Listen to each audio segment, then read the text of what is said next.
chosen one. Yes, you. The one who felt something shift this week and could not name it, as if a weight you never knew was being lifted had already been set down somewhere out of sight. Before we begin, do something for me. Sit down. Wherever you are, find a place where your back has something to rest against. Put your phone face down, not away, not off, just face down, so nothing can flicker at you while we talk. Unclench your jaw. You didn't notice you were holding it. Most chosen ones don't. Now breathe all the way out. Not halfway, all the way, until there's nothing left, and let the next breath come on its own. And let your shoulders come down from where they've been living, up around your ears, for longer than you would ever admit out loud. Good. That's the chosen one I'm speaking to. Now listen, because this message found you for a reason. Somewhere recently, in a room you were not standing in, your name was set down on a table. And something happened to it there that you did not arrange and could not have arranged. Someone spoke for you, not to your face, not for a reward, and the room has not been the same since. So let us talk, slowly, about the thing that happened while you were somewhere else entirely. Here is what you need to understand first before anything else. You were not there. That is the whole strange miracle of it. You could not shape the moment. You could not manage your face. You could not choose the right words or steer the tone or soften the part of the story that always gets used against you. You were absent. And in your absence, someone told the truth about you anyway. That almost never happens the way the world tells you it should.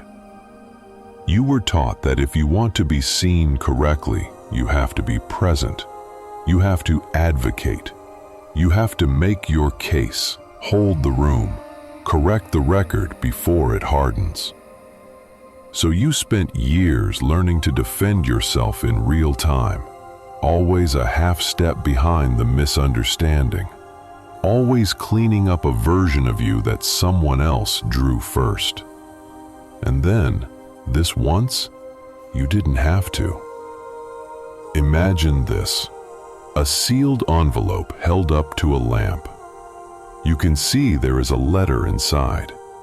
You can see the dark shape of the writing pressed against the paper, lines of it, whole paragraphs.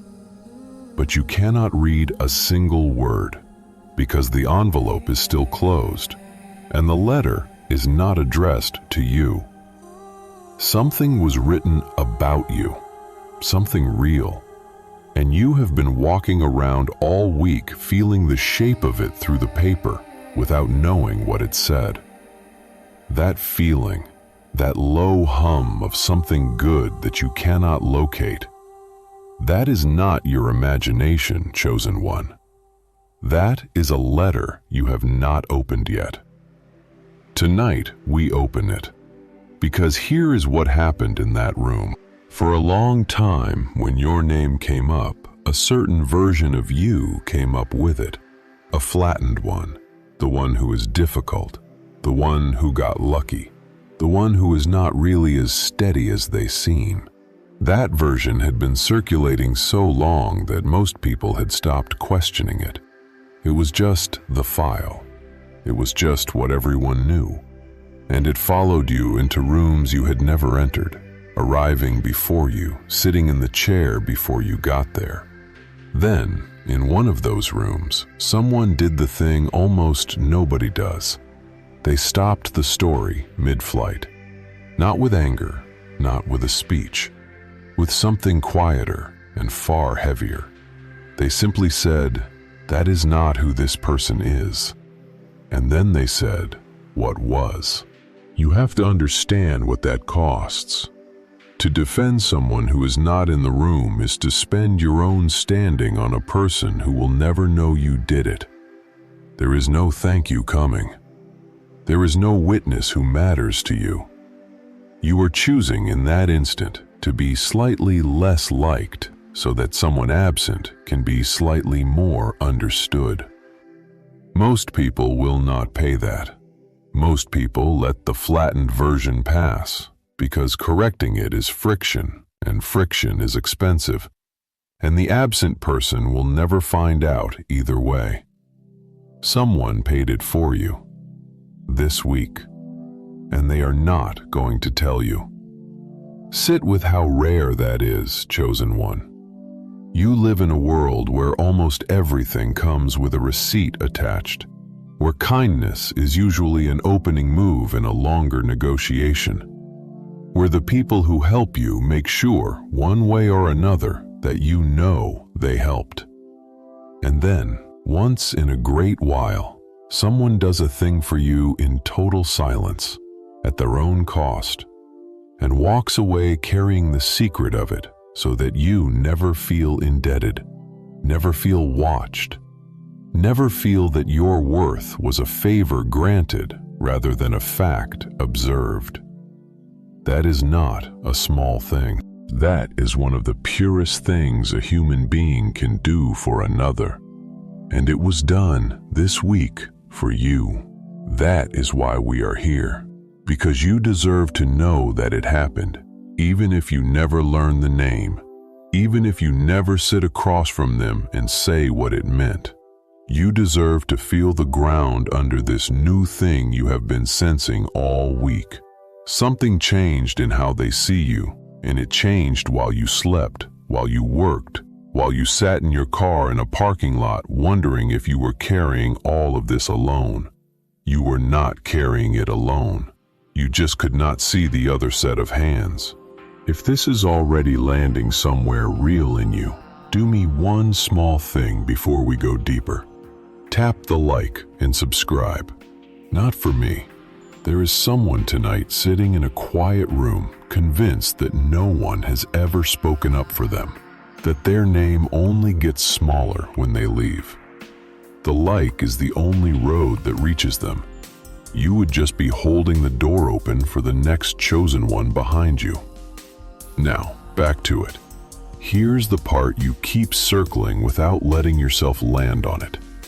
You have felt the shift. Doors that used to stick have started to give. A tone that used to be clipped when it reached you has softened at the edges. Someone who used to talk over you paused this week and let you finish. And you told yourself you were imagining it, because you are a careful person, and you do not want to be the fool who mistakes weather for a change of season. But you were not imagining it. The season changed. It changed in a room, in a sentence, in your absence. And now the weather is only catching up to a decision that was already made. And I know why you resist believing it. Because believing it means admitting you were seen, really seen, in seasons when you felt completely invisible. It is almost easier to think no one was watching than to accept that someone was, and approved, and said nothing because they did not need you to know. But that is what happened. You were watched with respect in the exact years you assumed you were beneath notice. The invisibility you felt was real to you and false in fact. And tonight is where those two things finally separate.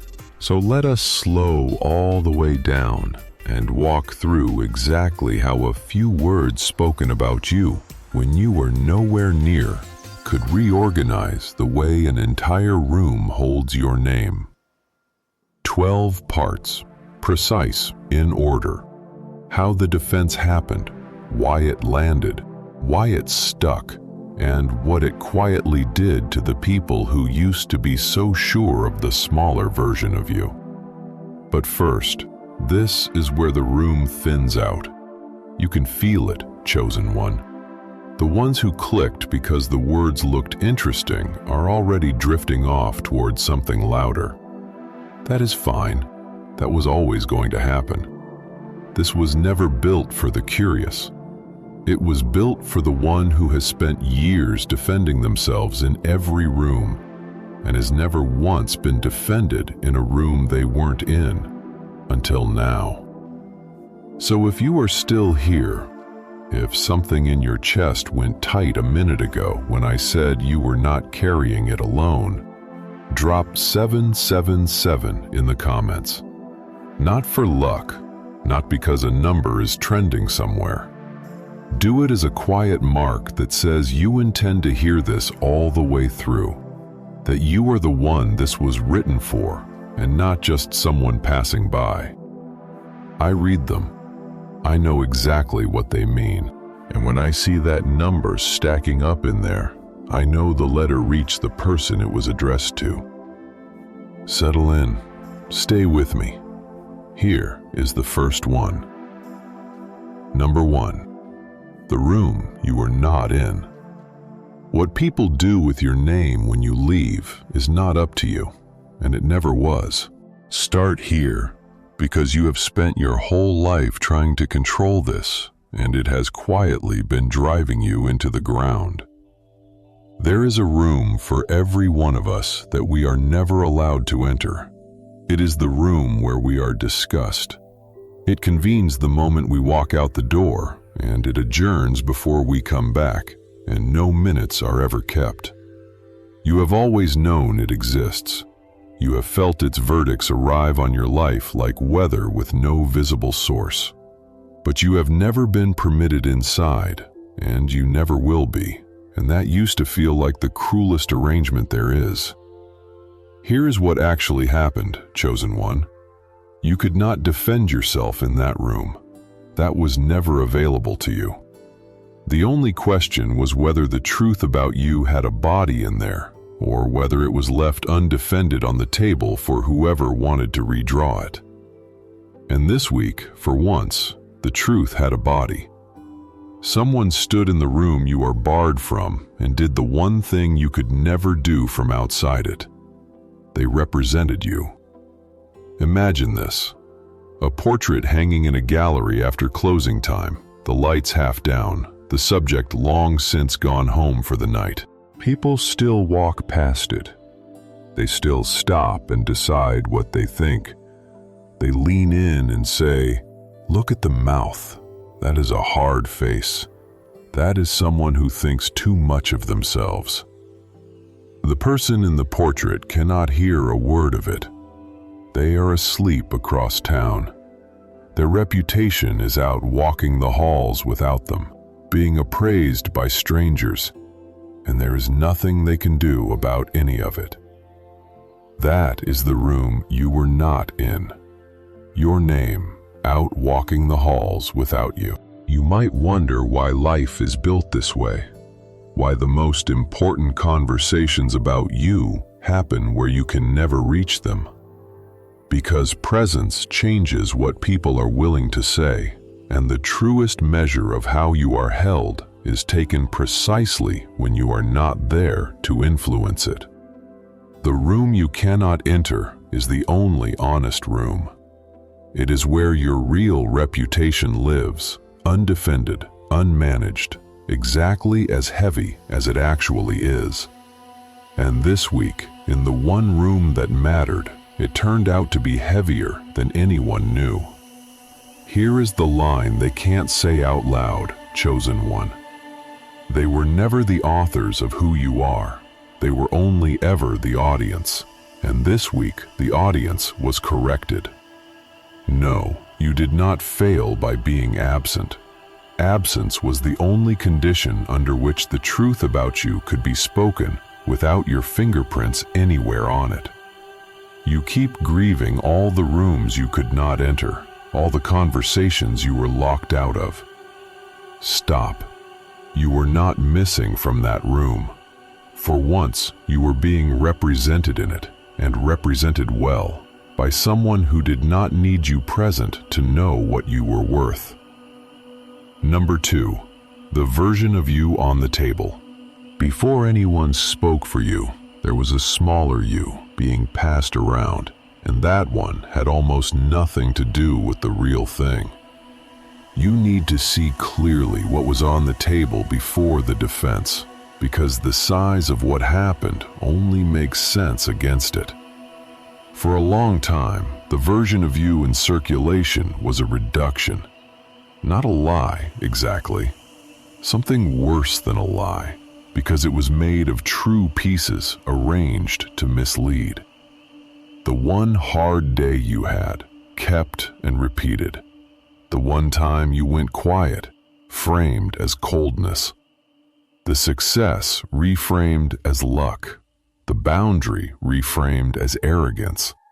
The recovery you fought for reframed as something that just happened to you. That version traveled well, chosen one, because reductions always do. A flat picture fits through more doors than a whole person. It is portable.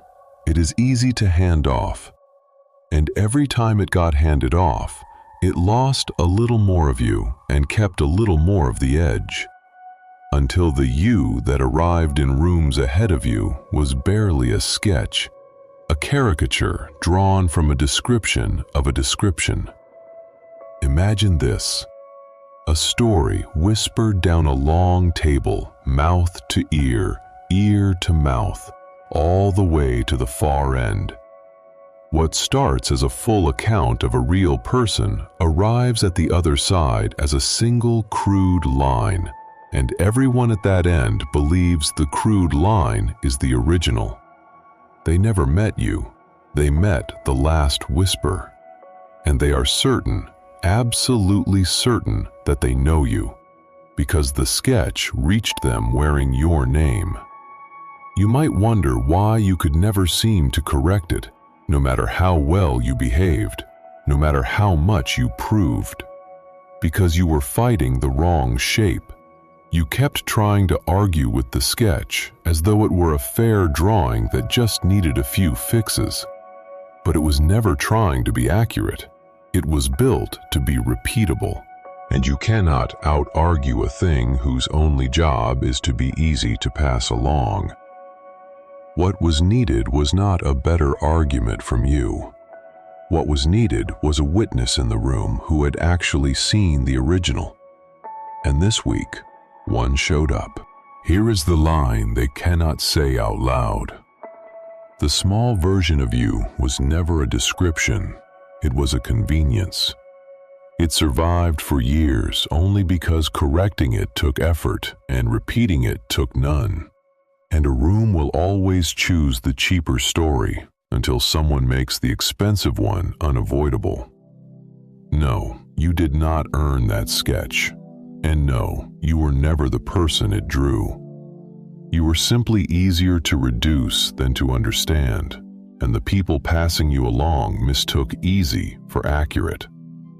That mistake ended in a room you weren't in. The reduction has finally met someone who refused to keep it cheap. Number 3, the one who finally spoke. Look at who defends you when you cannot hear it, because it is never the loudest, and it is always the one with nothing to gain. Here is something to sit with, chosen one. The person who spoke for you in that room was almost certainly not who you would have guessed. It was not the friend who tells you the loudest how much they believe in you. It was not the one who posts about loyalty and says your name in every crowd. Very often, the ones loudest about defending you in front of you are silent about you the moment you leave, because their loyalty was always a performance for an audience of one, and once you walk out, the audience is gone, and so is the loyalty. The one who spoke was quieter than that. Maybe someone you underestimated. Maybe someone you were not even sure liked you. Someone who had watched you longer than you realized and had formed, privately, a settled opinion of your worth, an opinion they had never once told you, because they are not the type to narrate their respect. It just sat in them, fully formed, waiting for a room where it would be needed. And when the smaller version of you came sliding across the table, it stood up. Imagine this: a loan you did not know you needed, and a stranger stepping forward to co-sign it.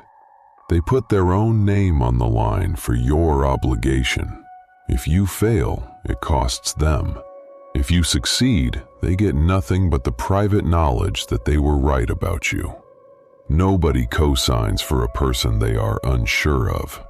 The signature itself is the verdict. Someone this week put their own standing under your name, and that signature said more about how you are truly seen than 1,000 compliments to your face ever could. You might wonder why they would do that, spend their own credibility on someone who could never repay it and would never even know. Because some people do not defend you to be thanked.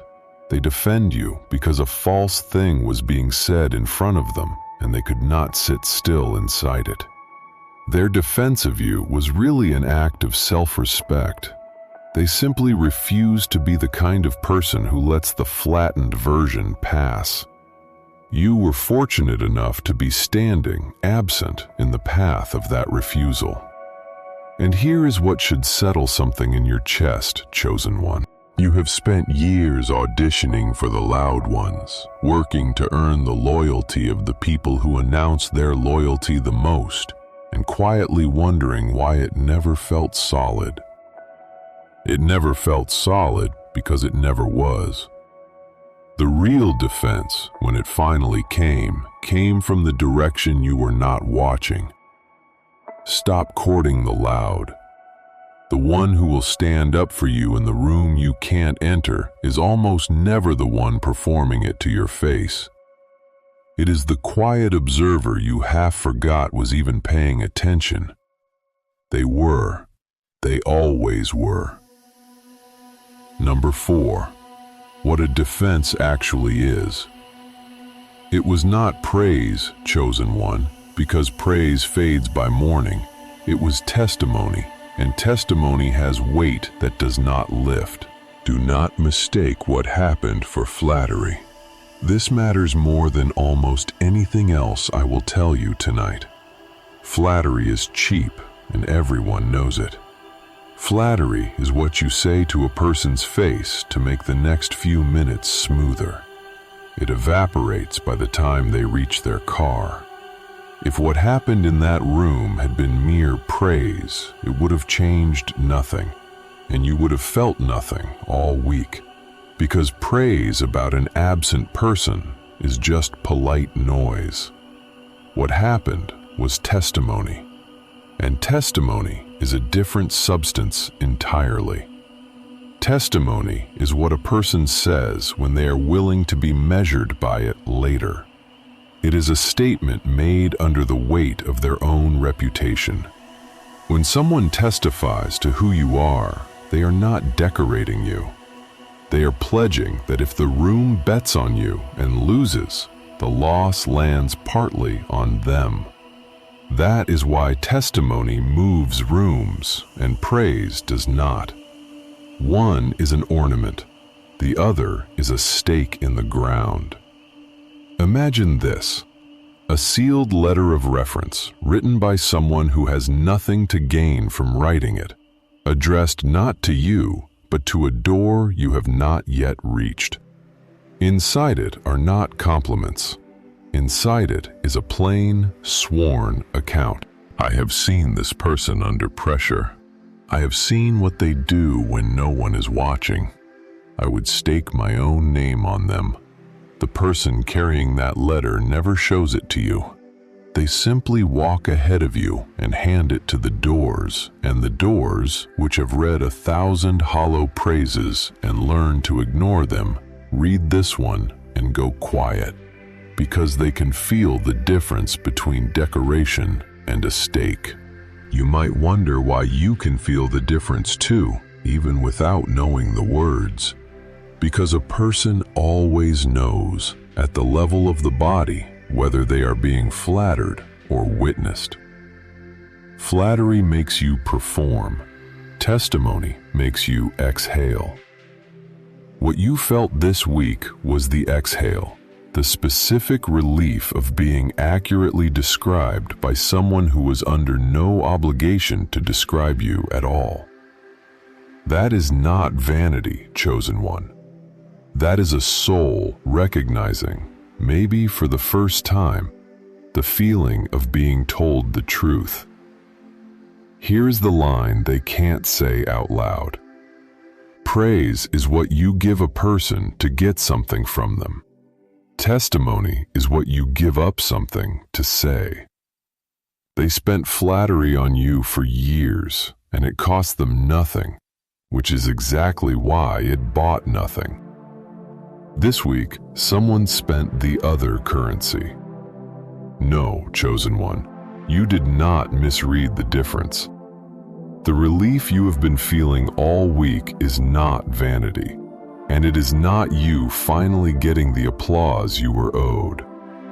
It is the far rarer thing.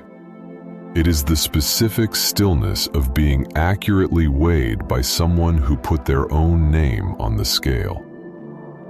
Number 5, the silence that came after. The most important sound in that room was not the sentence spoken for you. It was the quiet that followed it. Listen closely, because this is the part almost no one notices, and it is the part that did the real work. When someone spoke for you, the sentence itself was not what turned the room. What turned the room was the silence right after it, the pause where nobody argued back. Because you can measure the truth of a statement by how the room behaves in the second after it is spoken. And the second after this one was still. Nobody said, "Well, that is not what I heard." Nobody said, "Are you sure about that?" Nobody rushed to reinflate the smaller version. There was just a beat of quiet. The particular quiet of a room reconsidering something it had assumed was settled. And that quiet was an admission. Every person who did not object was, in that moment, agreeing. Silence in the face of a defense is a vote, and the vote went your way. And it went your way without a single person having to publicly change their mind, which is exactly why it will last. Imagine this. A bell struck once in a large stone room. The strike itself is brief, a single moment of contact. But the sound that matters is the hum that follows, the long ring that fills the space and touches every wall and takes its time fading. If the room were full of noise, the bell would be lost. But the room went quiet enough to let it ring. That silence after the sentence spoken for you, that was the room going quiet enough to let the truth about you actually ring. And a rung bell does not unring. You might wonder why the loudest people in that room did not fight it, since they had been carrying the smaller story for so long. Because a defense delivered plainly, without heat, gives the opposition nothing to push against. There was no attack to counter. There was only a calm correction and the quiet fact of its being unopposed. To argue would have meant becoming the person who insists on the ugly version even after a fairer one is offered. And no one wants to be seen as that person. So they held their tongues, and holding their tongues, they consented. The room agreed with you in the only language a room like that ever agrees in. It went still. Here is the line they can't say out loud. Their silence was a confession.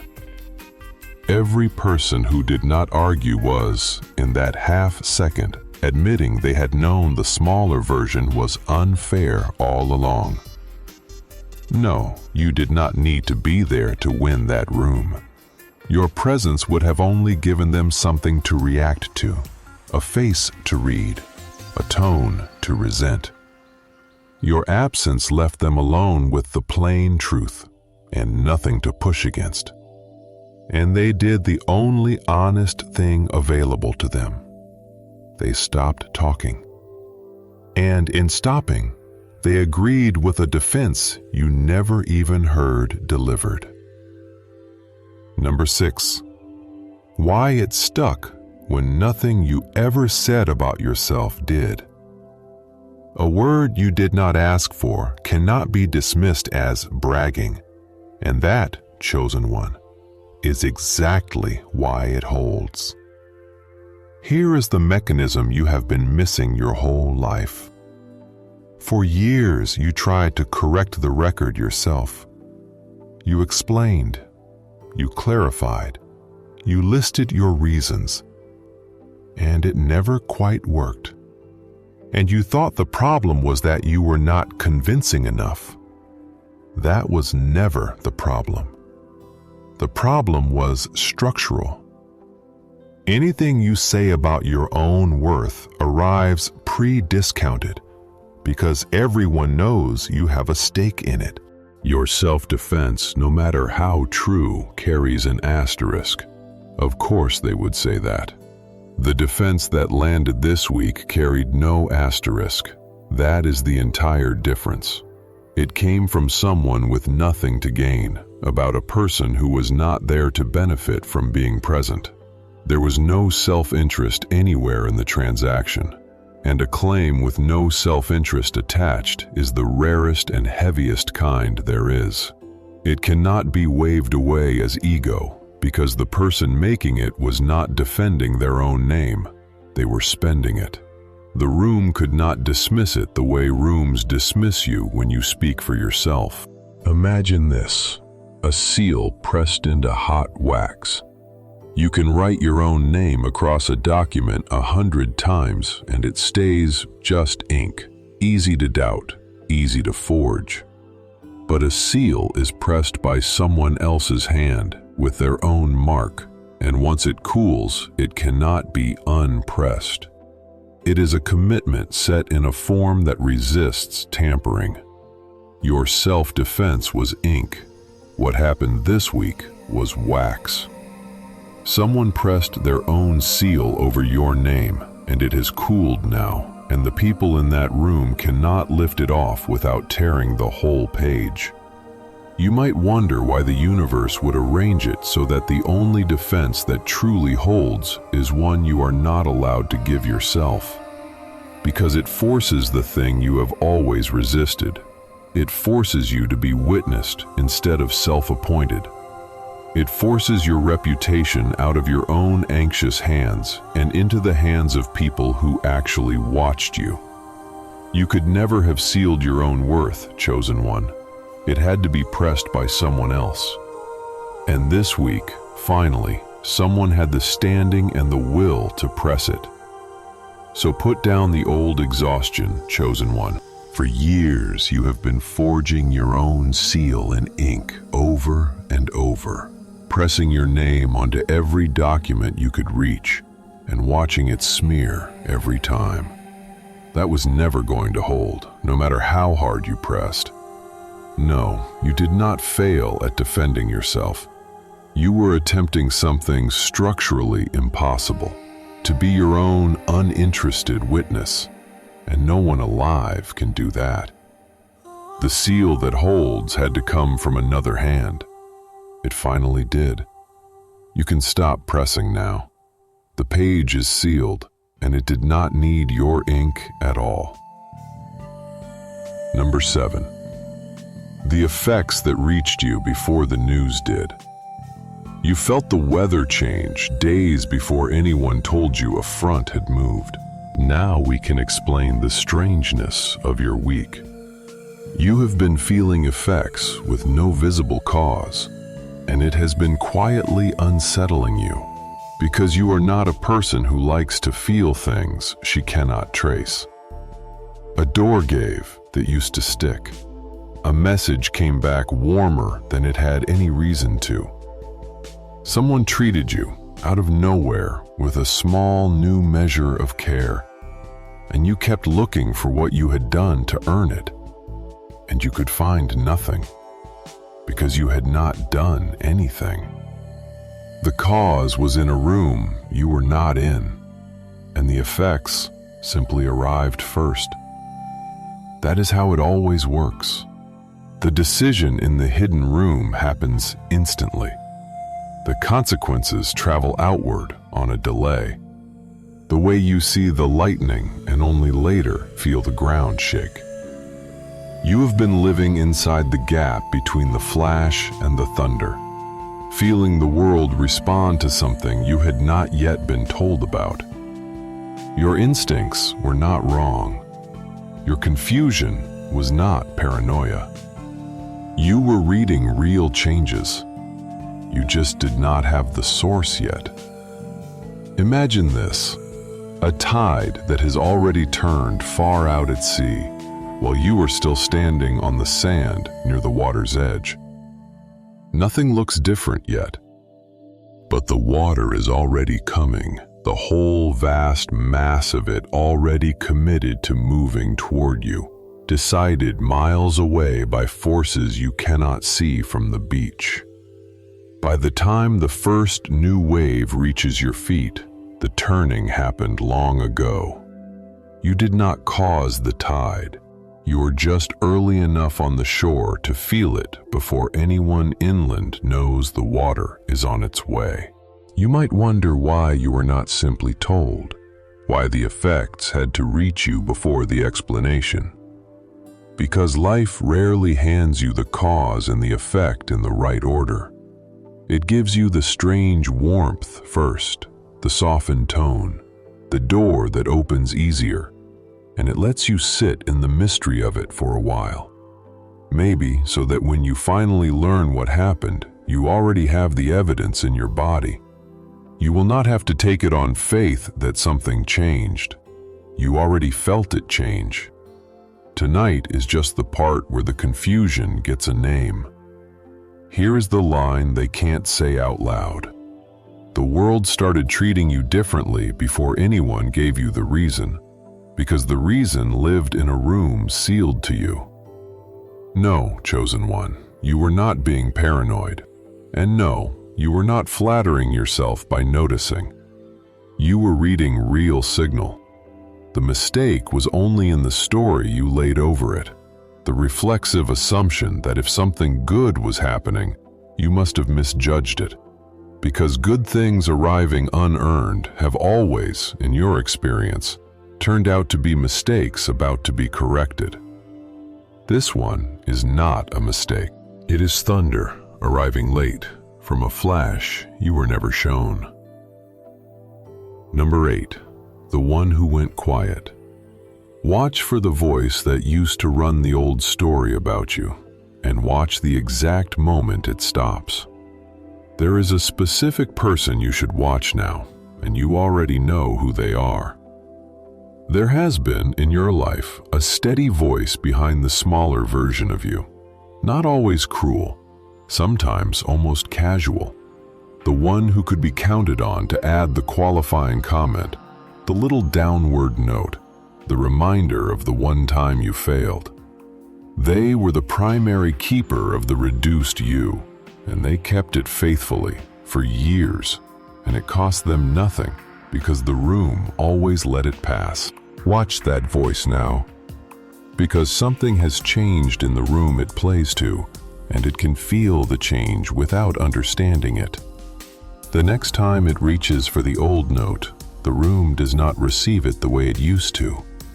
There is a hesitation now where there used to be easy agreement, and a voice that runs on easy agreement goes strange when the agreement stops coming. It gets quieter, or it gets louder in a way that no longer works. It has lost its footing, and it cannot tell you why, because it never saw the room where the ground moved. Imagine this: a man at a long table who has told the same diminishing joke about the same absent person for years, always to the same easy laughter. He reaches for it again out of pure habit. But this time, someone further down the table, someone who was in the other room, someone who heard the testimony, quietly sets down their glass and does not laugh. And the laughter that always came now comes a half-beat late and thinner, and the man feels it land wrong in his chest, without knowing what changed. He will keep telling it for a while, but the room has already turned, and he is the last to know. You might wonder why the one who ran the old story cannot simply sense what happened and adjust. Because they were never in the honest room, and people who build their standing on a reduced version of someone else are the least equipped to notice when that version stops selling. Their confidence was borrowed from the room's agreement, and the room has quietly withdrawn it. So they are left holding a story that no longer works, in front of people who no longer buy it, for reasons they will spend a long time failing to name. You do not have to do a single thing to them. The correction has already been priced in. Here is the line they can't say out loud. The one who ran the smaller version of you is not losing to you. They are losing to a room that quietly stopped agreeing, and they cannot fight a room because a room has no face to argue with. No, you do not need to confront them. No, you do not need to prove anything or catch them in it or wait for the satisfying moment they admit what they did. There is no such moment coming, and you do not need one. Their voice is already thinning in the only room that mattered, and they will spend a long season not understanding why. Let them. Your silence has more standing in that room now than their noise ever did. Number 9. Why nobody told you it happened. Real protection does not come to collect its receipt, and the truest defense is the one that never signs its name. This is the part that may sit strangely in you, so let us be gentle with it. Nobody told you. The person who spoke for you did not come find you afterward and say, "I want you to know what I did in there." They did not cash it in. They did not want the thank you, the softened opinion of you, the small debt it would have created.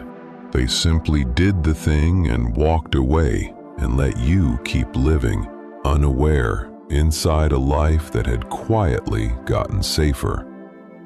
You should understand why, because it will change how you see the whole shape of your protection. A defense that announces itself is not really a defense. It is a purchase. The person who tells you they stood up for you is often buying something with the telling: your loyalty, your obligation, a place higher in your regard. But the one who says nothing is not buying anything. They wanted you accurately seen, and once you were, the transaction was complete. There was nothing left to collect. The silence afterward is not coldness. It is the proof that the defense was real. Imagine this: a gardener who comes in the night and mends a break in your fence, the gap you never even noticed the animals had found. In the morning, you see only that the garden is whole and the beds are undisturbed, and you assume nothing happened, because nothing happened that you can see. The mended fence does not have a note on it. The gardener is not standing there waiting to be praised. The only evidence of the whole event is the ongoing fact of your undamaged garden, a safety you get to keep without ever knowing what stood between you and the loss of it.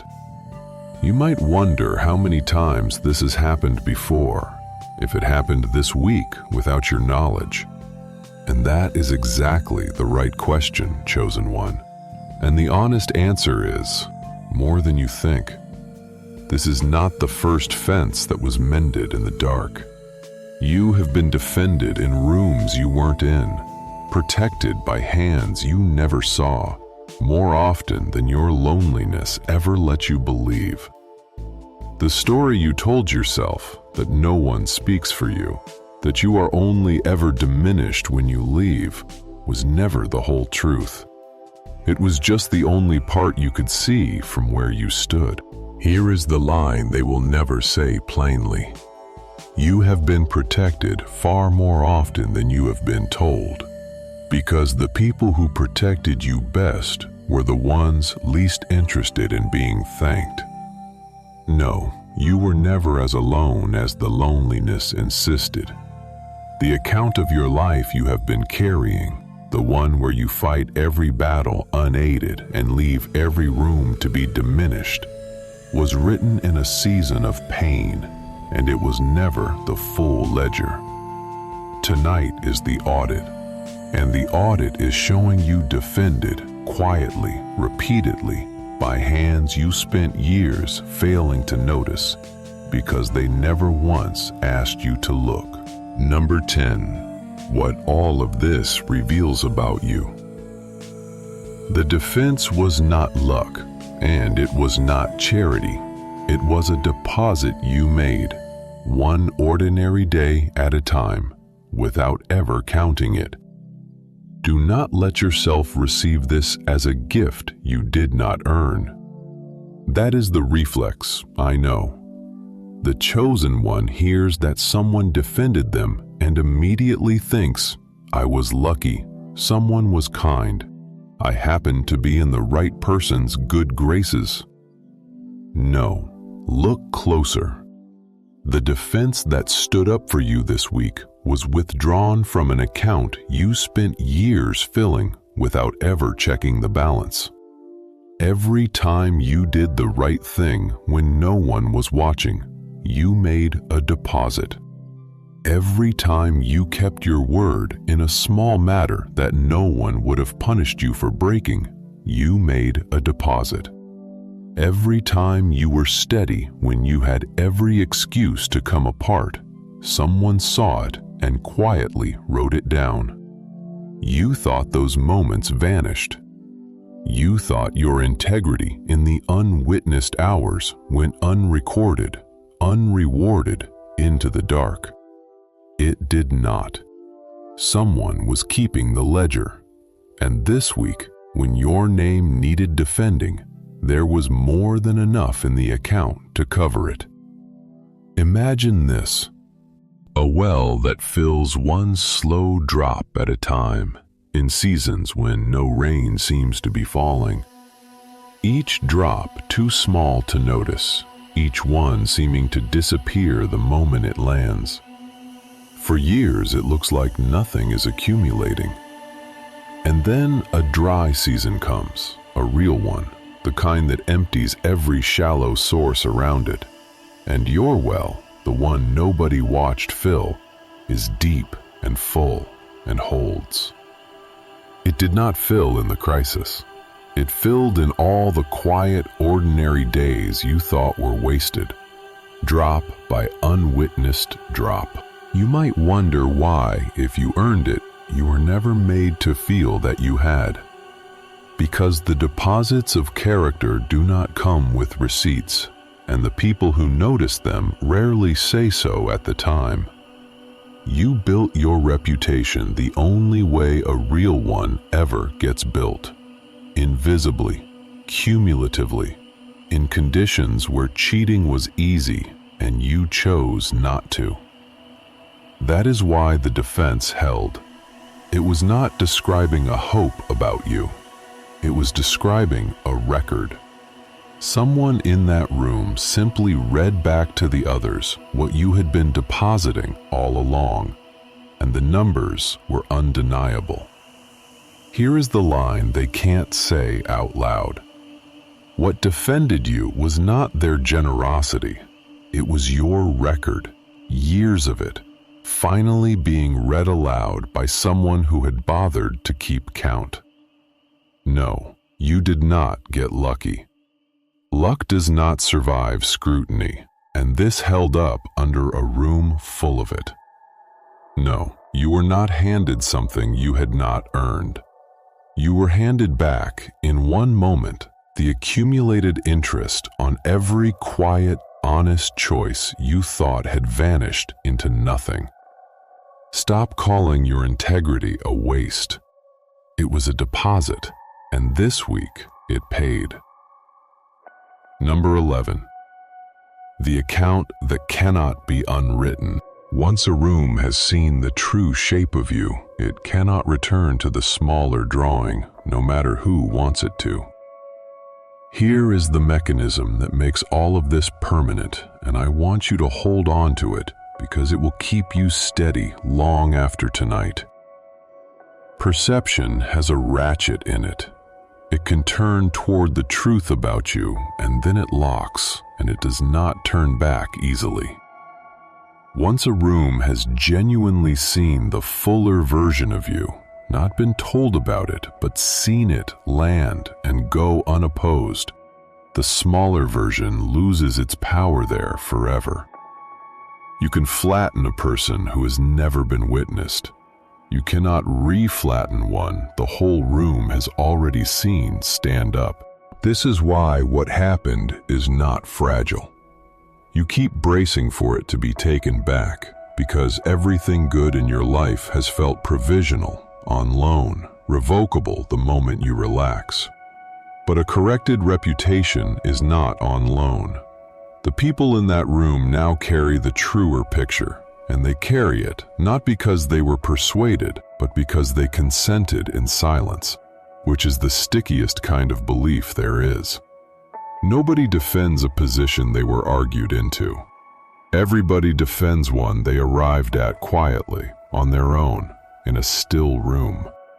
Imagine this, a photograph developing in a dark room, the image rising up out of the blank paper in the chemical bath. For a while, it could still be lost, still be ruined, still slide back into nothing. But then it is fixed, bathed in the solution that stops the change and locks the image in place. After that, you can carry it into the daylight, hand it around, leave it on a table in the sun, and the picture holds. What happened in that room this week was the fixing bath. The true image of you did not just appear, it set. And a set image does not fade back into the blank.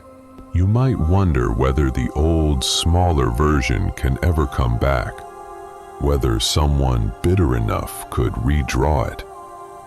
They can try, but they will be trying to sell a sketch to people who have seen the photograph, and that is a losing trade. The reduced you can still travel in rooms that never got the correction, the far rooms, the stranger rooms. But in the room that matters, the one where the testimony landed, it is finished. The ratchet has turned, and you did not have to be there or say a word or lift a finger for it to lock. Number 12, what you carry out of that room. You do not have to defend yourself anymore, chosen one. And one day soon, you will be the voice in a room speaking for someone who is not there. So we come to the last one, and it is the one that changes how you walk from here. Something can be set down now that you have carried so long you forgot it was in your hands. The reflex to defend yourself. The constant low-grade readiness to explain, to correct, to manage the version of you loose in the world. You can put it down. Not because the world became fair, but because you have learned tonight what was always true. Your defense was never only yours to carry, and the parts that matter most were never in your hands at all. Understand the mechanism one final time. You spent your life believing that if you did not guard your own name every waking minute, it would be stolen and reshaped and used against you. And so you never rested. But the truth is that a real reputation defends itself through people you will never fully account for, in rooms you will never enter. Your only job, the only job you ever actually had, was to keep making the deposits. To keep being, in the unwitnessed hours, the person the testimony said you were. The witnessing takes care of itself. Imagine this: a cornerstone laid at the base of a building, down low, out of sight. No plaque on it, no ceremony recorded. Nobody walking past the finished building will ever see that stone or know whose hands set it. But every wall above it stands because it holds. You are standing on cornerstones laid by people whose names you do not know in your defense over years. And here is the turn, chosen one. You are becoming one of those stones for someone else. The defense you received this week is not the end of a line. It is the middle of one. It came to you from a hand you cannot see, and it will pass from you to a name you have not yet learned to speak for. You might wonder what you are supposed to do with all of this now that you know. Nothing dramatic. You do not have to find out who spoke for you. You do not have to repay it, and you could not repay it directly if you tried. You carry it forward instead. The next time a name is set down in a room you are in, and the smaller version starts to travel, you will remember this feeling, the letter you could not read, the weight you did not know had lifted, and you will do for someone absent what someone absent did for you. That is the whole inheritance. That is how the line stays unbroken. Here is the line they can't say out loud. You do not have to guard your name anymore, because your name is now guarded by more people than you will ever meet, in more rooms than you will ever enter. No, you did not miss a step. And no, you do not owe anyone a defense of yourself ever again. The defending was never only your job. It was shared out, quietly, across a whole company of people you underestimated. And you were the only one who did not know they were on your side. Lay the vigilance down. It has been carried for you all along. What is being asked of you now is not to defend yourself, but to become, for someone still fighting alone in the dark, the voice they will never hear and never forget. Now, one quiet gate before we set it all down, chosen one. If this message found you at the right moment, if you have spent these minutes recognizing your own life inside it, feeling the particular ache of a person who always assumed they were undefended, then stay right here for the last of it. Do not get